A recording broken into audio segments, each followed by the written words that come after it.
नमस्कार, मैं सरोजनी पांडे अपने चैनल सरस्वती गंगा में आप सभी का स्वागत करती हूँ। कैसे हैं आप सभी? आशा करती हूँ अच्छे होंगे और मेहनत से पढ़ रहे होंगे।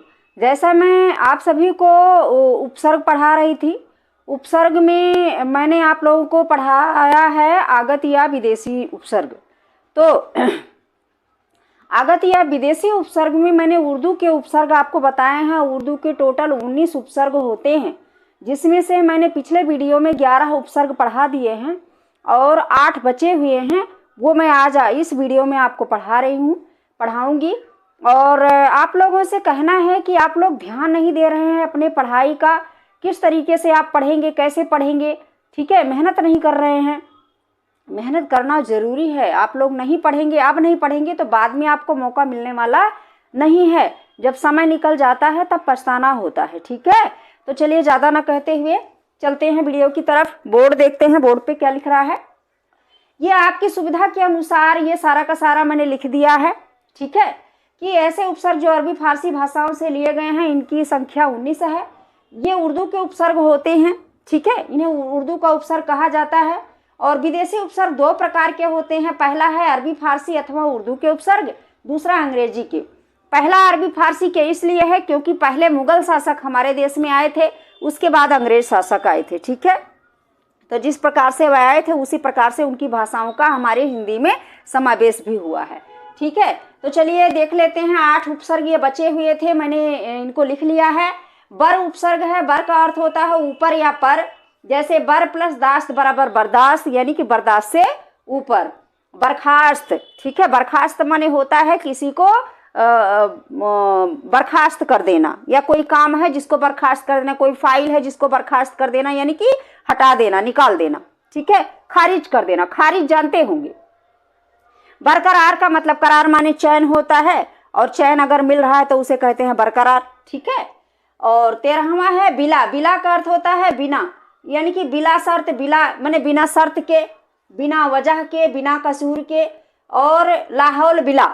लाहौल बिला का मतलब होता है जिस प्रकार से हम लोग कहते हैं किसी गरीब को देख करके हम आश्चर्यचकित रह जाती हैं, अरे ये कैसी स्थिति है। वही अरबी फारसी भाषा में लाहौल बिला होता है, उसी का मतलब, ठीक है।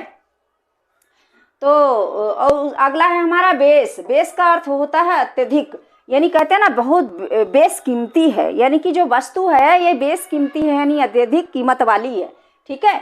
अगला है हमारा ना। ना का अर्थ होता है नहीं। जैसे ना प्लस लायक बराबर नालायक, ना पसंद, ना काम, ना समझ, नाराज। राज माने रहस्य होता है और उसमें ना जोड़ दिया, हो गया नाराज। नाराज माने गुस्सा होना, है ना, ठीक है। उसके बाद है हर उपसर्ग। हर का अर्थ होता है प्रत्येक। हर प्लस वक्त बराबर हर वक्त, हरदम, हर रोज, है ना। जहाँ हर लगा हुआ हो उसे समझ लीजिए उर्दू का उपसर्ग लग रहा है इसमें, ठीक है। ऐन। ऐन का अर्थ होता है ठीक, यानी ऐन मौके पर, ठीक मौके पर। ऐन वक्त, ठीक समय पर।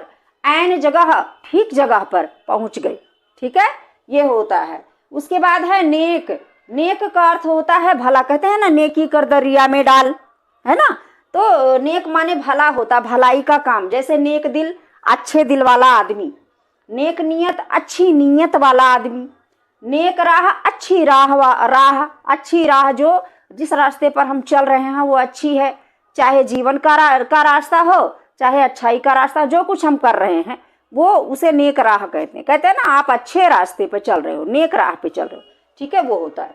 उसके बाद है सर। सर को देख करके कभी ये मत समझ लेना ये अंग्रेजी का, कभी नहीं, ये उर्दू का उपसर्ग है। सर का अर्थ होता है मुख्य। जैसे सरपंच, यानी कि सरपंच किसको कहते हैं? गांव के जो सरपंच होते हैं, मुख्य पंच होते हैं, उन्हें सरपंच कहा जाता है, प्रधान को, ठीक है। सरदार, यानी कि जो एक गिरोह का जो मेन मुखिया होता है उसको सरदार कहा जाता है। सरकार, सरकार माने जानते ही हो, ठीक है ना।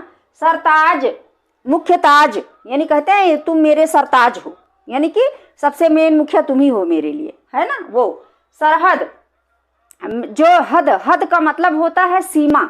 हद माने सीमा, और सर माने मुख्य। मुख्य सीमा, यानी कि जैसे भारत पाकिस्तान, भारत चीन, भारत तिब्बत, है ना, ऐसे इस प्रकार से, तो उसको सरहद कहा जाता है। मुख्य सीमा को सरहद कहा जाता है।